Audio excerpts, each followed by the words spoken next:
오늘은 이제 고린도후서 강의 두 번째 시간입니다.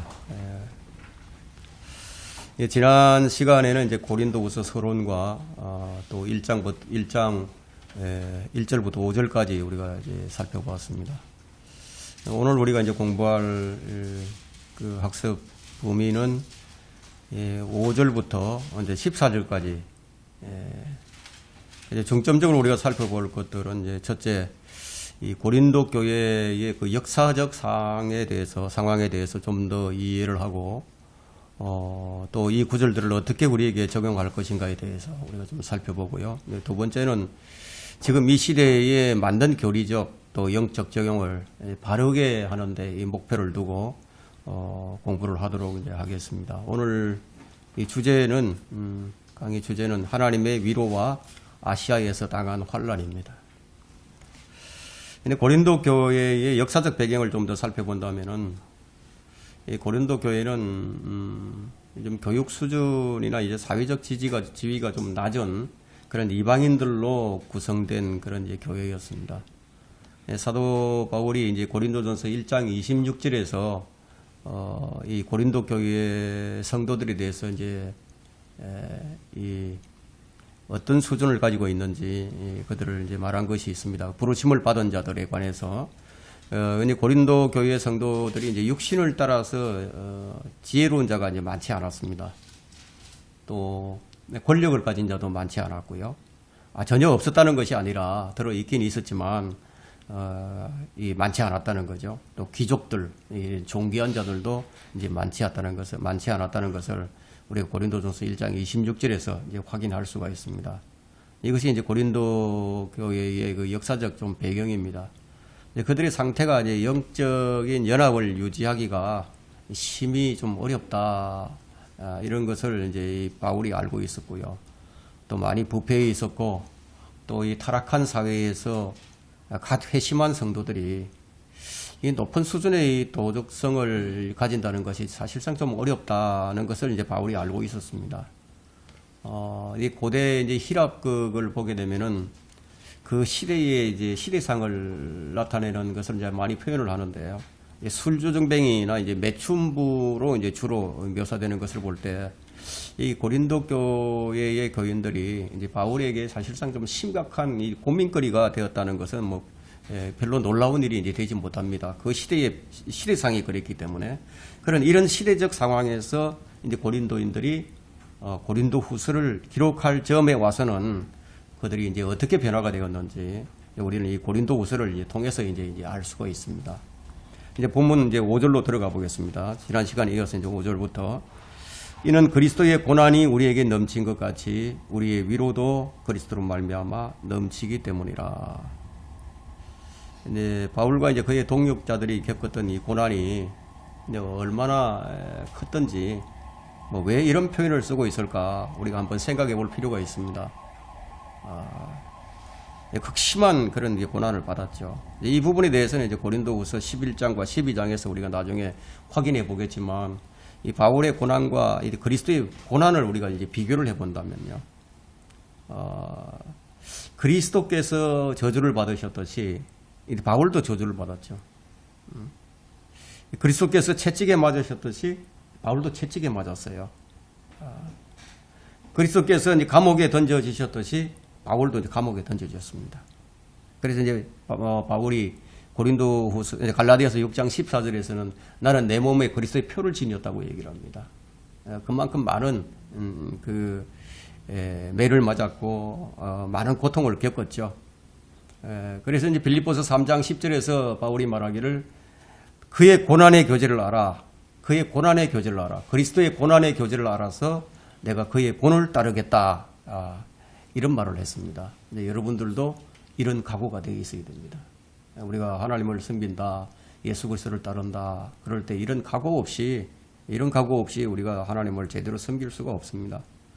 그리스도의 고난이 우리에게 넘친 것 같이 우리의 위로도 그리스도로 말미암아 넘치기 때문이라. 이 고난도 위로도 모두 그리스도로 말미암죠. 그리스도로 말미암아서 일어납니다. 이것이 이제 그리스도인들이 그리스도로 사는 인생입니다. 바울이 어떤 삶을 살았는지 그것을 이해하는데 큰 도움이 되는 말씀이 아닐 수가 없습니다. 이 사도 시대의 복음 전파는 그야말로 이제 맨 땅에 헤딩하는 것과 마찬가지였어요. 지금과 같이 이제 기독교가 세상에 널리 알려져 있지 않은 그런 시대였기 때문에 한 번도 하나님에 대해서, 예수 그리스도에 대해서 들어보지도 못한 사람들이 굉장히 많이 있었죠.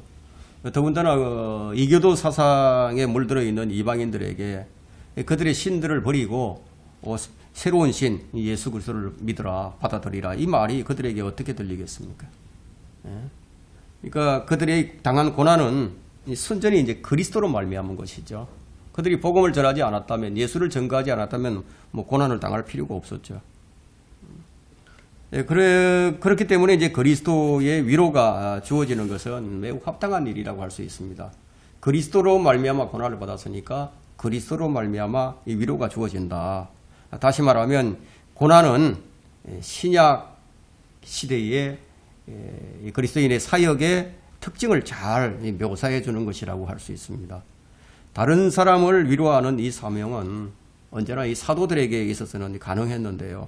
왜냐하면 그가 받은 환난이 아무리 크고 빈번하다 할지라도 그때마다 하나님의 위로가 충만해 있었기 때문이에요. 사도들에게는 항상 하나님의 위로가 충만해 있었습니다. 그들은 그리스도와 똑같은 고난을 받기 위해서 부르심을 입은 거거든요.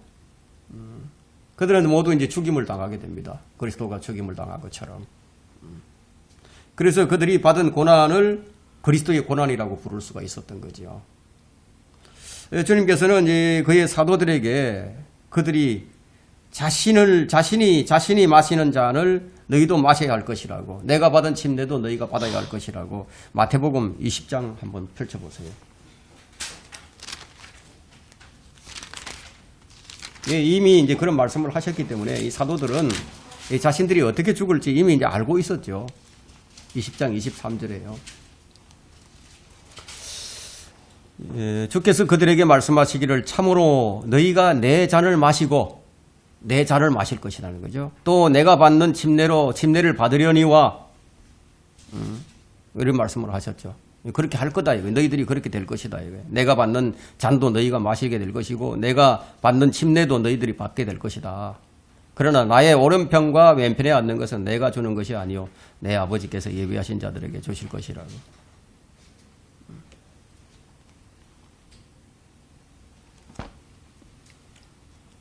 사도들이 이미 알고 있었던 거죠. 그러나 이제 그리스도께서 장차 자기 앞에 놓인 기쁨을 위해서 이제 고난을 받으신 것처럼 이 고난 가운데서 주님과 연합된 그런 연합한 그의 종들도 역시 그들에게 나누어주는 위로를 받아서 누릴 수 있는 그런 특권이 이제 있었던 것입니다. 이제 사도 바울은 사도들이 이제 그런 특권이 있었죠. 그들이 그리스도 안에 있는 사람이 아니라면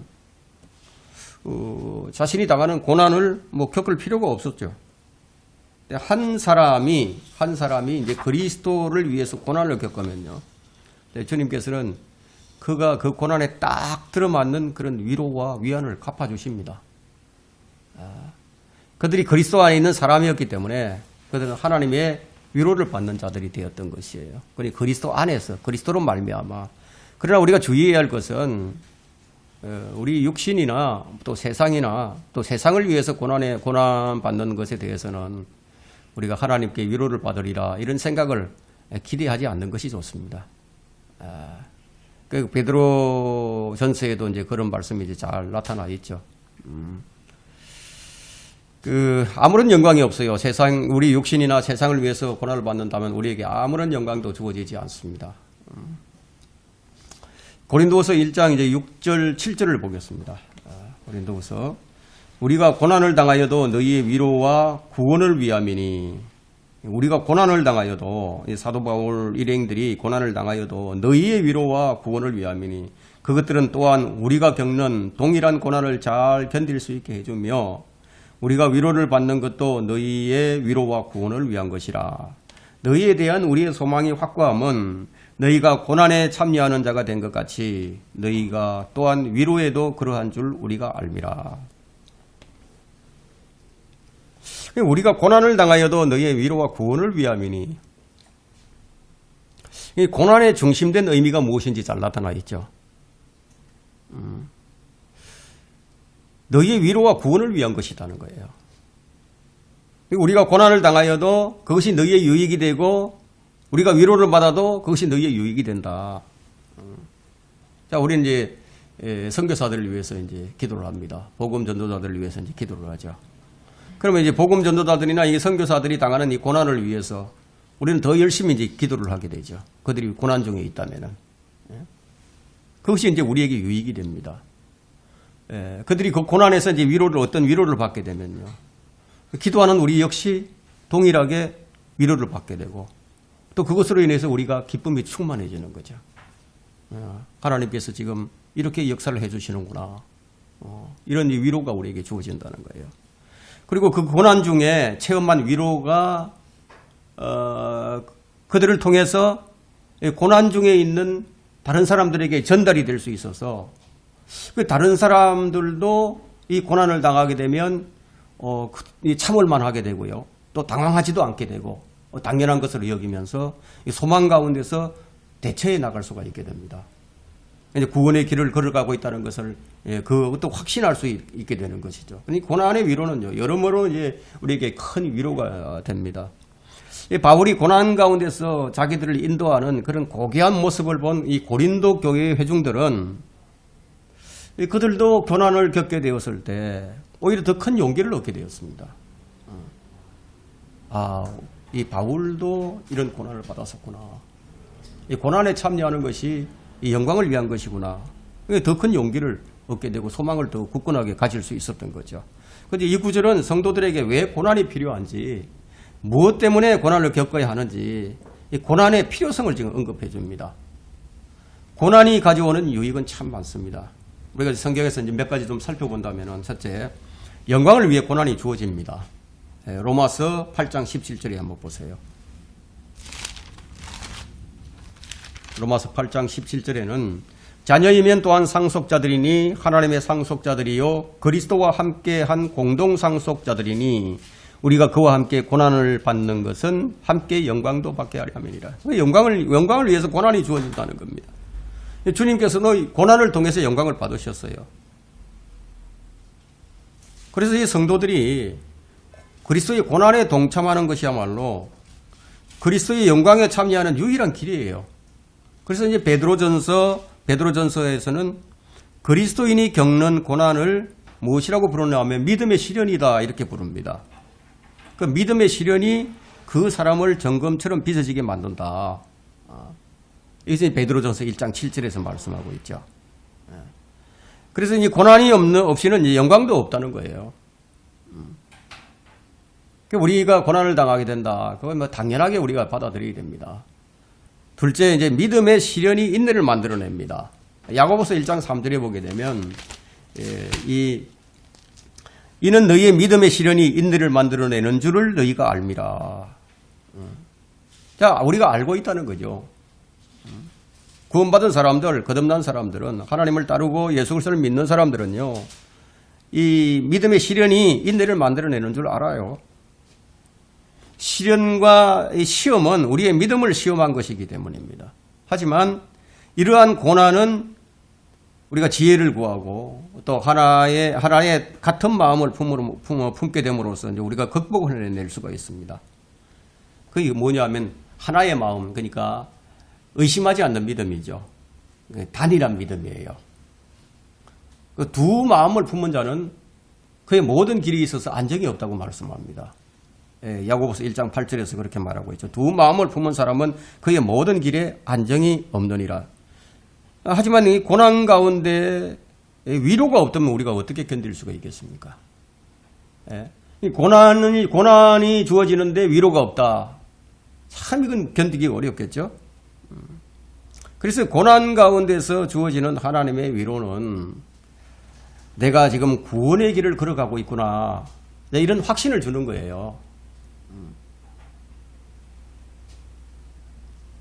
자, 우리 여기서 이제 구원이라는 단어가 나왔는데, 우리 본문에서요, 구원.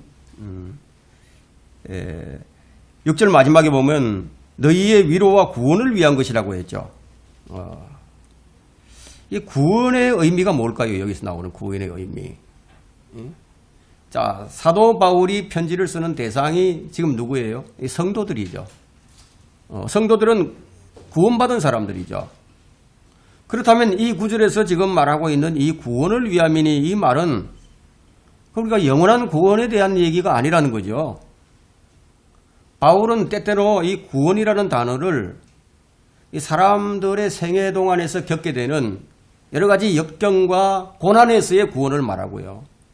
또 사역을 할 때 겪게 되는 여러 종류의 위험에서 이 구출되는 그런 데 사용을 하곤 했습니다. 디모데전서 4장 16절이나 디모데전서 2장 15절에도 그렇게 사용을 하고 있죠. 그래서 구원이라는 단어가 나오면 무조건 우리가 이제 구원받는 것, 지옥의 형벌을 면제받고 영원한 생명을 얻게 되는 것, 이걸 얘기하는 것이 아니고, 그래서 문맥을 잘 살펴야 합니다. 디모데에게 보낸 편지에서도 바울은 같은 방식으로 이제 얘기를 하는데요. 디모데전서 4장 16절에는 너 자신과 교리에 주의하고 이 일들을 계속하라. 이것을 행함으로써 너 자신과 네 말을 듣는 사람을 구원하리라. 디모데는 구원받은 사람인데 너 자신을 구원받게 된다. 이게 무슨 말이에요? 위험에서, 고난에서 구원을 받게 된다. 이런 얘기가 되겠죠. 그리고 이제 디모데전서 2장 15절에는 여자가 같은 편지에서 이제 바울은 고린도 디모데 같은 편지에게 디모데에게 보낸 편지에서 이제 여자가 자녀를 낳을 때 구원을 받으리라. 디모데전서 2장 15절에 그렇게 기록을 하고 있거든요.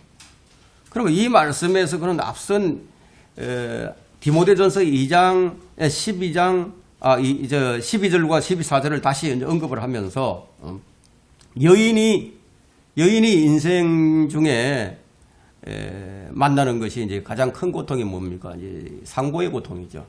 이 상고의 고통. 그러니까 상고의 시간 동안 자신이 믿음에서 떨어져 나가는 것.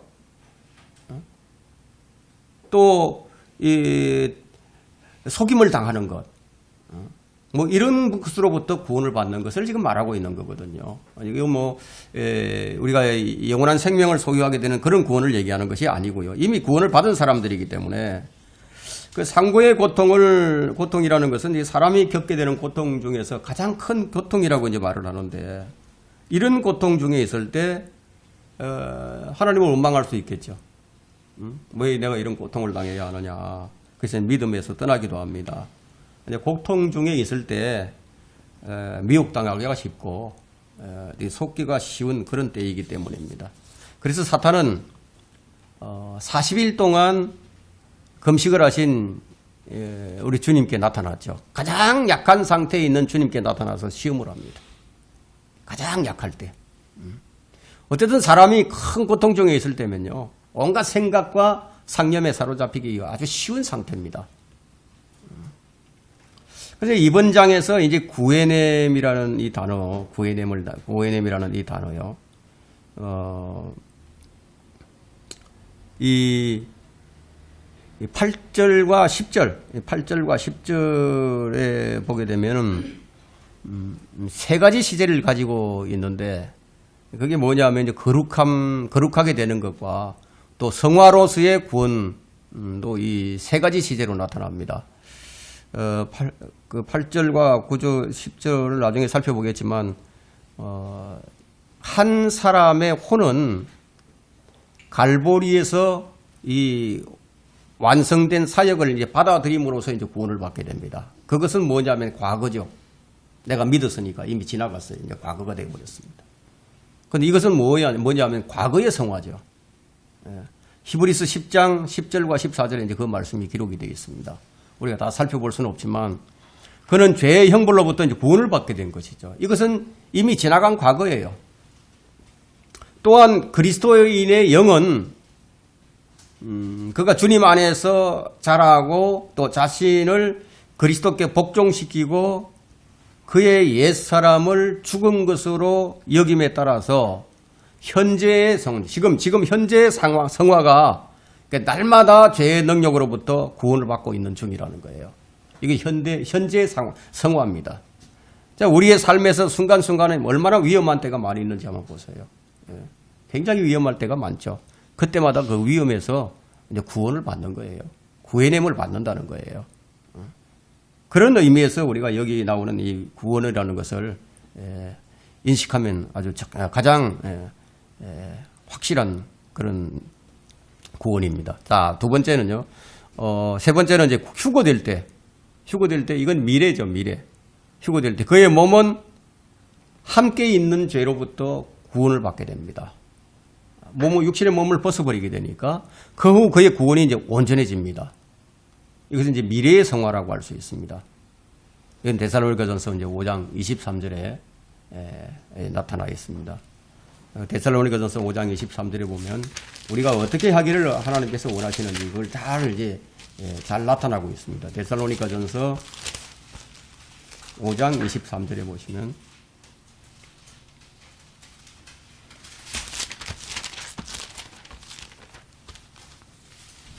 화평의 하나님 바로 그분께서 너희를 온전히 거룩하게 하시고 너희의 온 영과 혼과 몸이 우리 주 예수 그리스도께서 오실 때까지 책망할 것이 없이 보존되기를 하나님께 기도하노라. 이렇게 되기를 하나님께서 이제 원하시고 계시는 거죠.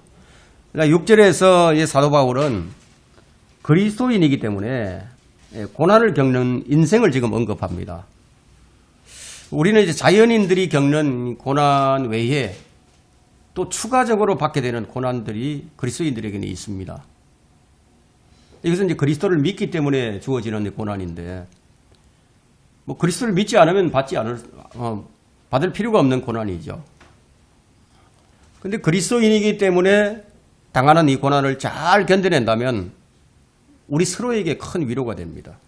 근데 그리스도를 섬기기 위해서 존재하는 이 그리스도인들의 인생이 구원을 받도록 하기 위함이라는 거예요. 이 6절에서 말하고 있는 것이. 그래서 바울은 고난을 견뎌내는 이 모범의 답안입니다. 바울이 어떻게 살았는지, 어떻게 견뎌냈는지, 이제 그것이 우리의 모범 답안인 거예요. 그래서 바울이 내가 그리스도를 따르는 것처럼 너희들도 나를 따르는 자가 되라고 고린도전서 11장 1절에 그렇게 말을 했죠. 자신 있게 말을 하는 거예요. 단지 그의 교리를 따르라고 그렇게 언급한 것이 아니라 바울은 그리스도를 위해서 고난을 당하는 법, 고난을 겪게 되는 법, 고난을 겪는 법과 또 그런 고난 가운데서 위로를 얻게 되는 법에 있어서 그 사람이 바울이 이제 그리스도인의 모범이었죠. 여러분 이제 이 옛말에 이런 말이 있습니다. 고문대 위에서 행복한 사람은 아무도 없다. 사람이 고문을 받는데 행복할 수 있겠어요?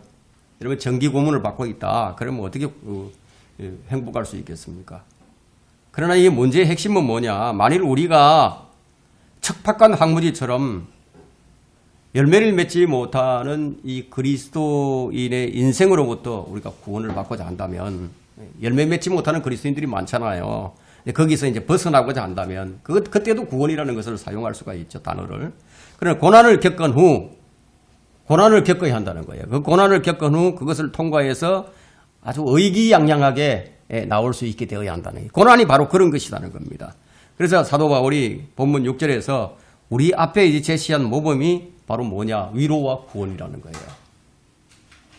그에 따라 바울이 우리에게 거는 소망이 있는데 그것이 7절입니다.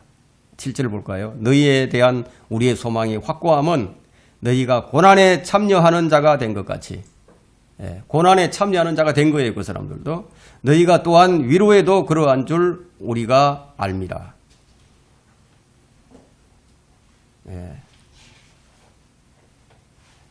고난이 없이는 위로가 없지만 동시에 위로 없는 고통도 없는 법이죠. 그리스도인들에게 있어서는. 위로 없는 고통도 없다는 거예요. 고통을 당하면 위로가 주어진다는 겁니다. 여러분 이게 좋은 연장을 만들려고 한다면은 이 용광로 속에다가 계속 넣었다 뺐다 반복을 해야 되겠죠. 망치로 두들기고 모양을 만들어 가면서 그리고 물속에도 담궜다 냈다 계속 그렇게 해야 좋은 연장이 만들어집니다. 그래서 하나님께서 우리를 이처럼 만드시는데 필요한 것이 뭐냐 하면 바로 고난이에요. 고난으로 우리를 만드시는 거예요. 그 리차드 움브란트나 이제 할라람 포포브 같은 사람은 이 공산주의 지하에서 이 박해를 받으면서 그 박해를 받는 가운데 참으로 주님이 어떠하신가를 더 잘 알게 되었다는 겁니다. 고난을 통해서 그렇게 알게 되었다. 이제 8절부터 봅니다. 형제들아, 아시아에서 우리에게 닥쳤던 고난을 너희가 모르기를 원치 아니하노니 이는 우리가 받은 극심한 압박으로 인하여 견딜 힘을 잃어 심지어는 삶의 절망에까지 이른 것이라. 그러니까 고문대 위에서 뭐 행복할 수 없다는 그런 말이 여기 이제 나타나는 거죠. 자, 우리는 우리 자신 속에 사형 선고를 받았으니 이는 우리로 우리 자신을 신뢰하지 아니하고 죽은 자들을 살리시는 하나님만을 신뢰하게 하려 함이라. 소망이 있는 거예요. 바울은 앞에 두 구절에서 표현된 진리로 주의를 지금 환기를 시키고 난 다음에 이제 바울 자신이 최근에 이제 아시아에서 당한 그 환란에 대해서 지금 우리를 이 그리스도인들이 이런 고난을 받을 수도 있구나 하는 것을 심각성에 대해서 우리를 지금 유도하고 있는 겁니다. 자신이 최근에 아시아에서 어떤 환란을 받았는지, 아시아에 닥쳤던 고난을 너희가 모르기를 원치 아니하노라. 그런데 그리스도인들이 고난받는 것을 모른다면은 그건 잘못 믿는 거예요. 고난받는다는 것을 분명히 알아야 됩니다. 모르기를 원치 아니하노라. 그러니까 이 말은 달리 무슨 말이냐면 성도들이 당하는 고난을 그냥 모른 채 하지 말라는 거죠. 다른 어떤 형제나 자매들이 아니면 해외 나와서 복음을 전파하는 이 선교사들이 고난을 지금 당하고 있어. 근데 그걸 모른 채 하지 말라는 거예요. 왜 그 고난을 피하지 않고 당하는지, 무엇 때문에 그 고난을 당해야 하는지 그것을 좀 알라는 거예요. 누구를 위해서 그렇게 하는지, 그리고 그 고난이 어떠한 것인지를, 그 고난이 삶의 절망에 이르는 그런 극심한 고난이라는 거예요. 극심한 압박이죠. 견딜 힘을 잃게 만드는 그런 압박입니다. 그런 고난을 여러분들이 알라는 얘기예요. 근데 그들이 9절에서 소망을 가지고 얘기하지 않습니까? 소망. 그런 가운데서도 우리를 살리시는 분이 하나님만을 신뢰한다. 사도 바울이 소아시아에서 무슨 일을 겪었는지는 이 사도행전에 잘 기록되어 있지 않지만 아마도 그것은 이제 그가 고린도후서 11장에 나오는 11장에서 언급하는 그런 사건들 가운데 그가 받은 이 고난들이죠. 고린도후서 11장에 열거되어 있죠. 그 가운데 하나 또는 그 이상을 의미할 수도 있을 겁니다. 그러나 그것이 무엇이 되었든 그것은 바울 자신이 죽으리라고 생각했던 상황이었을 뿐만 아니라 죽을 수 있겠구나 이런 상황이었다는 거예요. 그 일이 언제든지 일어날 수 있다고 여겼던 상황이라는 겁니다. 언제든지 일어날 수 있다. 극심한 압박이 모든 성경에서요. 지금 현존하고 있는 거의 대부분의 성경에서 지금 9절에서 뭐라고 얘기하냐면요. 우리 자신에 속한 사형 선고를 받았으니, 자, 이 9절은 바울이 다른 사람의 손에 목숨을 잃게 되리라는 그런 예감을 가졌다는 것으로 생각할 수 있죠. 내가 죽을 수도 있겠구나. 여러분들 그런 위기가 오면 내가 죽을 수도 있겠구나. 이런 생각을 할 수도 있죠. 어떤 병에 걸렸거나 좀 사고를 당할 때 그런 생각이 들 수가 있습니다. 바울도 동일하게 그런 생각을 가졌던 거죠. 그런데 항상 죽을 준비를 하고 있었습니다. 그 이유를 지금 이어지는 문맥에서 우리가 확인할 수가 있는데, 이는 우리로 우리 자신을 신뢰하지 않고 죽은 자를 살리시는 하나님만을 신뢰하게 하려 함이니라. 그런데 고난 가운데서 바울이 어떻게 했죠? 하나님의 섭리에 자신을 온전히 맡기는 거예요. 고난 가운데서, 삶의 절망 가운데서 그렇게 하는 법을 배운 겁니다. 때로는 몹시 아플 때가 있어요. 마음마저 갈갈이 찢겨져 나가는 그런 정도로 고통스러울 때가 있습니다. 그런 일이 닥치면은 그 일은 주님이 우리를 사랑하지 않아서가 아니라 우리가 주님을 더 신뢰하게 하시려고 주님께서 행하시는 일이라는 거예요. 그런데 극한 상황에서 벗어나는 유일한 길이 하나님께서 친히 뭔가를 행하시리라는 것을 깨닫게 하려면은 주님은 때때로 우리에게 어떤 질병이나 슬픔, 이 위험을 몹시 거세게 이제 가할 수도 있어요. 10절에서 이제 그것이 밝혀집니다. 그분께서 하잖아요. 그분께서 우리를 그처럼 극심한 사망에서 구해내셨으며 또 구해내시고 계시니 그분께서 여전히 우리를 구해내 주실 것이라고 우리는 그분을 신뢰하노라. 이제 6절에서 말하고 있는 구원이 무슨 의미인지 여기서 밝혀지는 거죠. 어떤 구원인지, 이 구원이 지금 어떤 뜻이 있는지 여기서 밝혀집니다. 셀 수 없을 정도로 많은 죽음의 위기에서 구해내시고 또 구해내시는 하나님을 경험한 거예요.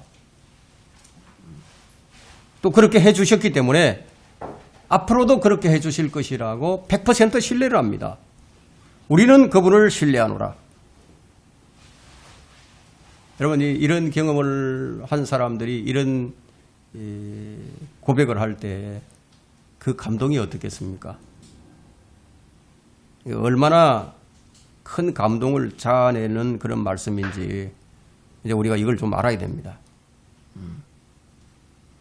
우리가 본받아야 할 신앙의 결정체를 지금 바울은 그의 생애를 통해서 우리에게 지금 보여주는 겁니다. 이걸 보여준다. 문을 통해서, 고난을 통해서.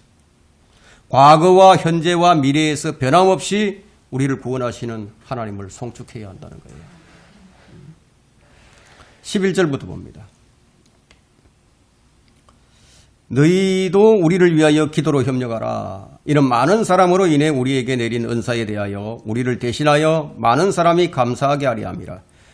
우리의 자랑이 이것이니 우리의 양심의 증거라. 이는 우리가 진지함과 경건한 성실함으로 하되 육신의 지혜가 아닌 하나님의 은혜로 세상에서 행하고 또 너희를 위하여 보다 풍성히 행한 것이라. 우리는 너희가 잃는 것이나 아는 것 외에 다른 것을 너희에게 쓰지 아니하노라. 너희가 끝까지 알기를 내가 바라노니 너희 또한 부분적으로 우리를 아는 바와 같이 주 예수의 날에 너희도 우리의 기쁨이 되듯 우리가 너희의 기쁨이라는 것이라. 고린도 교회에 보내는 첫 번째 편지에서 이 사도 바울은 전체 내용을 한 육신적인 교회를 책망하고 바로잡는 데 썼어요. 그러나 이번 편지에서, 이 두 번째 보내는 이 고린도후서 편지에서는요, 바울은 이 접근 방식이 조금 달라졌습니다. 여기서 그는 이제 옳게 행한 무엇인가에 대해서 그들을 칭찬하고 있는 것을 볼 수 있어요. 11절에서 우리가 이제 칭찬하는 것을 봤는데, 그 내용은 그가 소아시아에서 겪은 고난을 이미 알고 있던 이 그리스도인들, 고린도 교인들 중에 많은 이가 그를 위해 기도를 협력을 했습니다. 기도만 했을 뿐만 아니라 특별 헌금을 거두어서 그에게 보내줬습니다. 그 결과 많은 이들이 그 일로 인해서 하나님께 감사를 드렸죠. 이것이 하나의 위로가 되는 거예요. 여러분이 주님께서 보여주신 그 필요에 반응해서 여러분들이 베풀게 되면요, 여러분으로 인해 다른 사람들이 감사를 드리게 됩니다. 하나님께 감사를 드리게 되죠. 이제 필요가 충족되어서 감사드리는 이가 있고요. 또 하나님께서 여러분을 쓰셔서 누군가에게 현실적으로 그 어려움을 해결해 주었기 때문에 주님께 감사를 드리는 사람들도 있습니다. 중요한 것은 하나님께서 그 감사를 받으시고 하나님께서 그 영광을 받으신다는 것이 이제 중요한 것이죠. 그래서 11절에서 일어난 그 일로 바울은 12절에서 이제 기뻐할 수가 있었습니다. 12절부터 14절은 이제 바울의 성실성을 나타내는 구절인데, 바울이 자신의 순수함을 이제 변호를 합니다. 바울은 그의 대적들이 그를 비방하는 것과 정반대로 너무나 진지하게 자기에게 맡겨진 이 사도적 임무, 이 사도의 임무를 수행했기 때문에 이 고린도 교회 성도들에게 기도로서 동참해달라 이렇게 부탁을 할 수 있었습니다. 그런 그리스도의 이 사역자로서 육신의 지혜로 하지 않았고 사리 사욕을 채우기 위해서 자기 자랑을 위해서 뭐 인간의 재주나 술책을 부리지도 않았어요. 오히려 그는 하나님의 은혜로 인도함을 받으면서 지도를 했습니다. 성령 충만한 가운데 성령을 따라서 그는 이제 행했던 것이죠. 그리스도의 구속의 사역에서 자기와 온 인류를 위하여 하나님의 은혜로운 그 사랑으로 하나님께서 하신 그 일을 생각하는 것이 그의 생활에 있어서 두드러진 그런 호소였습니다. 우리는 여기서 그리스도인의 윤리 정신을 배울 수가 있죠. 우리의 신앙생활에서 반드시 지켜져야 할 것은 뭐냐면 계명의 목적입니다. 이 바울은 계명의 목적에서 벗어나지 않았습니다. 디모데전서 1장 5절에는 이제 계명의 목적은 순수한 마음과 선한 양심과 가식 없는 믿음에서 나오는 사랑이거늘. 그러면 이런 것들에서 이제 벗어나게 되면 어떤 일이 일어나느냐 하면은 헛된 언쟁에 빠지게 됩니다. 뭐 성도들 가운데 헛된 인정에 빠진 자들이 참 많이 있죠. 뭐 자기가 뭔가 좀 안다고 하는 자들, 좀 오래 교회를 다니고 뭐 성경에 좀 관심이 있다고 하는 자들이 뭔가 좀 하나를 알게 되면은 뭐 그것을 가지고 뭐 여기저기 이제 말을 하면서 논쟁거리를 만들고 자기가 주체가 되어 가지고 선생이 되리고자 하죠. 이런 일들이 참 많이 일어납니다. 근데 자신이 말하는 것에 대해서 제대로 이해를 하지 못하고 있습니다. 그러면서도 그런 짓을 하면서 교회를 혼란스럽게 만들죠. 이런 것을 가리켜 성경은 뭐라고 정의를 내리느냐 하면 믿음 안에 있는 경건함을 세우기보다는 오히려 의문을 일으킨다고 말을 합니다. 바울은 바로 이런 것과는 거리가 먼 사람이었어요. 그는 자기의 순수성을 지금 말을 합니다. 그가 사도행전 23장 1절에서 한 말을 들어보면요. 그의 순수성이 어떤지를 우리가 이해할 수 있습니다. 바울이 공회 앞에 서서 이 말을 하죠. 공회 앞에 서서 형제 여러분, 나는 이날까지 하나님 앞에 온전히 선한 양심으로 살아왔노라. 선한 양심으로 바울은 살아왔습니다. 이 바울이 기뻐할 수 있던 이유는 또 뭐냐면 양심의 증거 때문이었어요. 양심이 그렇게 증거를 하는 거예요. 이런 고백을 할 정도 같으면 그 양심이 어떠했는지 우리가 충분히 이해할 수 있죠. 바울은 고린도 교인들에게 말하고 가로치되 양심에 걸려서 뭐 후회하는 일이 없이 그리했던 것을 우리가 회상할 수가 있습니다. 그는 자신이 최선을 다했고 아주 진지하게 경건과 성실함으로 육신의 지혜가 아닌 성령을 통해서 올바른 방법을 사용했습니다. 그는 이제 거짓된 과학에 대해서도 꾸짖었고요. 철학으로 그들을 속이려 하지도 않았습니다. 대신 매일의 삶을 통해서 그들 앞에서 하나님의 은혜를 몸소 보여주면서 살았죠. 근데 우리가 성경을 공부할 때 뭐 지식을 얻는 것으로 그쳐서는 안 됩니다. 우리는 뭐 교리도 알아야 하고 또 성경 지식도 좀 갖추어야 하지만 그보다도 중요한 것은 그것들을 통해서 우리가 영적 교훈을 얻고요. 그 얻게 된 교훈을 실생활에서 그대로 적용하면서 살아야 됩니다. 우리가 항상 기억해야 할 것은 행함이 없는 믿음은 죽은 믿음이다. 이 점을 우리가 항상 기억을 해야 됩니다. 그렇게 하지 아니하면요, 그 누구라도 그리스도를 욕보이게 만들기 때문이에요. 이제 13절에서 고린도인들 중에 몇몇이 이제 바울의 편지를 그냥 단순히 좀 읽기만 했는데 그들은 그것이 바울로부터 온 편지인 줄 알았지만 그가 하나님으로부터 그 말씀을 받아서 말을 한다거나 아니면 사도로서 말하고 있다는 것에 대해서 잘 인식하지 못하는 사람들이 있었습니다. 또 바울이 말한 그것에 대해서 감사하지도 않는 사람들도 있었습니다. 이런 자들이 있었다는 것은 우리가 고린도전서 14장 37절에 보면 우리가 알 수가 있는데요. 만일 누구든지 자기를 선지자나 영적인 사람이라고 생각한다면 내가 너에게 쓴 글들이 주의 명령들임을 인식해야 할 것이라고 말을 하고 있죠. 자, 여기 이제 13절에서 보면 너희가 읽는 것이나 아는 것 외에 다른 것을 너희에게 쓰지 아니하노라고 했습니다. 그리고 너희가 끝까지 이걸 알기를 바라노라고 했죠. 그럼 성경 외에 어떤 다른 것, 이것을 얘기하는 거거든요. 성경이 말하지 않는 것을 말하고 있는 것들, 이런 것들을 얘기합니다. 그렇게 하지 말라는 거죠. 바울이 이제 고린도 교인들에게 바랬던 것은 뭐냐면 바울이 그들과 친밀해지는 것을 친하게 지내는 것. 또 그리고 바울이 그들과 친해지려고 한다는 것. 그리고 바울이 기록한 모든 글들이 하나님으로부터 오는 것임을 인식하기를 이제 원했던 겁니다. 그래서 모두가 영적인 그리스도인 되는 것을 바울이 바라고 있었습니다. 우리는 그리스도 안에서 성숙한 그리스도인과 자라지 못하는 그리스도인이 있음을 우리가 볼 수가 있습니다. 히브리서 5장 12절부터 14절에는 이런 말씀이 있죠. 그때로 보면 너희가 마땅히 선생들이 되었어야 할 터인데 이제 다시 하나님의 말씀의 기초 원리들이 무엇인지를 누군가가 너희에게 다시 가르쳐 주어야 하니 젖이 필요한 사람들이지 단단한 음식을 필요로 하는 사람이 되지 못하는도다. 젖을 사용하는 사는 누구나 의의 말씀에 능숙하지 못하나니 이는 그가 악이기 때문이요. 단단한 음식은 장성한 사람들의 것이니 그들은 그 말씀들을 사용함으로 감각들을 단련하여 선악을 분별하는 사람들이라. 영적인 그리스도인은 하나님의 말씀으로 단련된 사람입니다. 선악을 분별할 줄 알아야 되고 이 성경 말씀을 능숙하게 사용할 줄 아는 사람이 되죠. 성경의 가르침을 잘 이해하는 사람을 두고 영적인 사람이라고 이제 말을 합니다. 신앙생활을 오래 한 사람이 아직도 미숙아로 있다면 참 부끄러운 일입니다. 어린 아기가 자라지 못하고 그대로 늙어버린다면 아마 그 모습이 어떻겠습니까? 영적인 사람이 되지 못하면 바로 이런 모습이라는 거예요. 14절에 보면 우리가 부분적으로 아는 것이라고 되어 있죠. 부분적으로 안다. 이건 좀 평이한 구절인데 사도 바울이 고린도인들의 구원의 일부분을 담당한 것으로 인식되었다는 사실은 이 부분적으로 아는 것이에요. 바울이 복음을 전해서 교회가 세워졌다.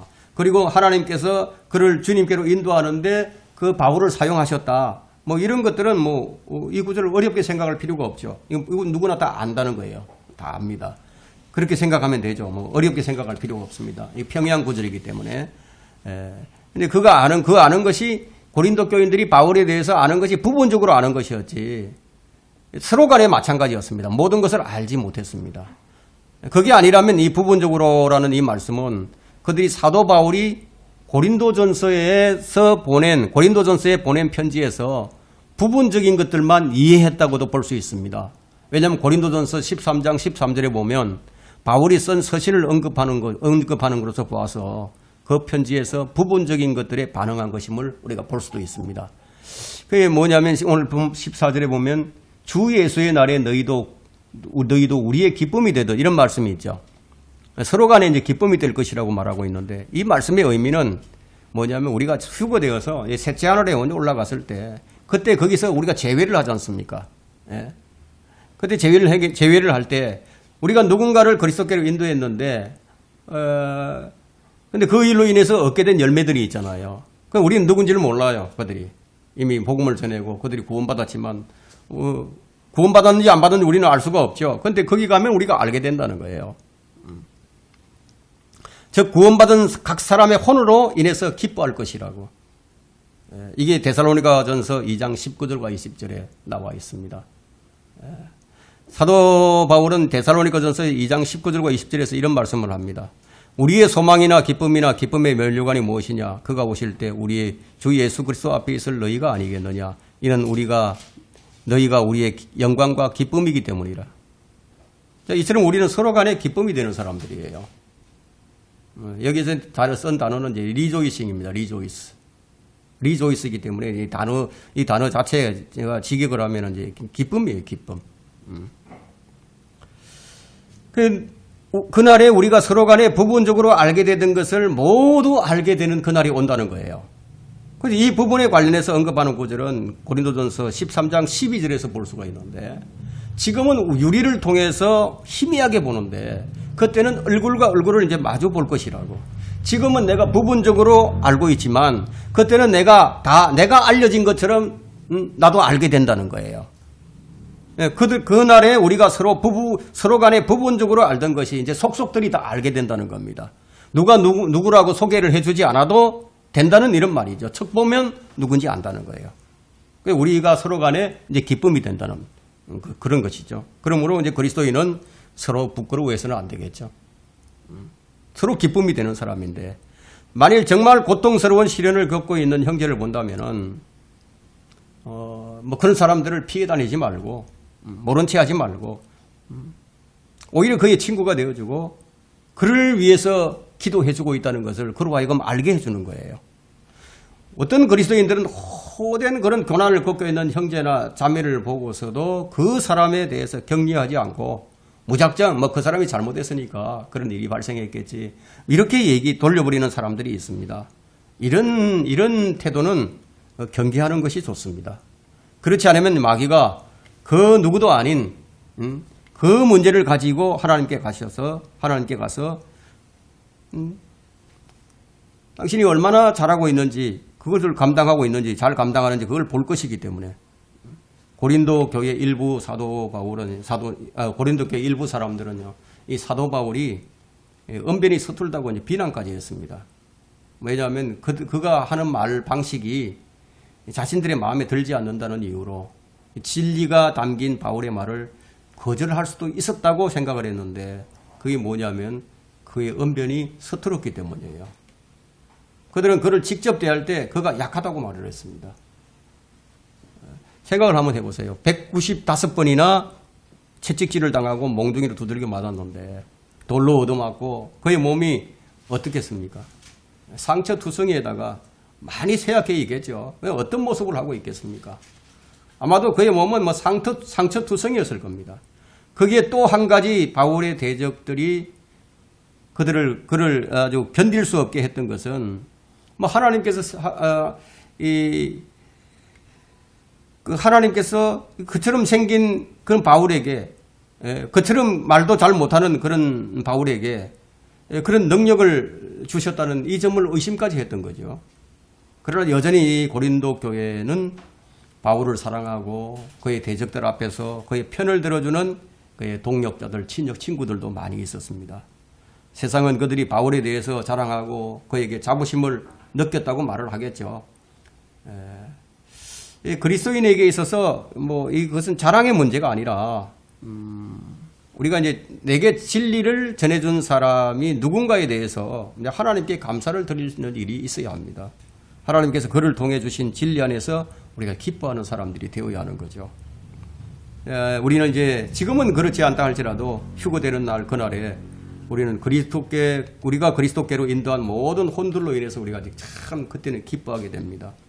그리스도의 심판석에 서는 날 그들은 우리의 면류관에 박힌 귀중한 보석들로 이제 표현이 될 것이고요. 그와 동시에 모든 회심자들은 그들에게 복음을 전해준 우리를 보고 매우 즐거워하고 기뻐하겠죠. 이 재회의 기쁨입니다. 그게 재회의 기쁨.